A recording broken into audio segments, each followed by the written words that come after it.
Paano mag-open ng account sa Philippine Stock Market at ano ang mga requirements? Ang kailangan mo pong gawin ay maghanap ka ng legit stockbrokers. Saan mo ito makikita para hindi ka maloko na kung sino man? Ito ay makikita mo sa Philippine Stock Exchange website. Ilalagay ko yung link dito. Pupunta tayo sa Philippine Stock Exchange website. Hahanapin natin yung trading participants para makapili tayo ng stockbroker. This is the link of the PSE. Pag dinouble click ko to, tingnan niyo yung mangyayari pag dinouble click ko ha. O, diba? Pero siya din yun. Dinouble click ko lang. Pwede mong i-type ito lang. Ayan, yung may highlight. Pwede mong i-type yan.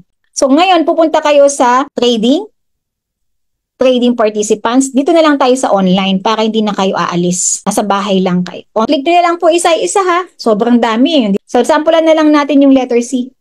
Let's check the call. Tingnan nyo. Pag kinlik nyo yan, diretso broker yan. Lahat yan, diretso brokers. And then, i-click nyo yung mga gusto nyo brokers and then, i-research nyo po. Okay, so, let's try the Call Financial.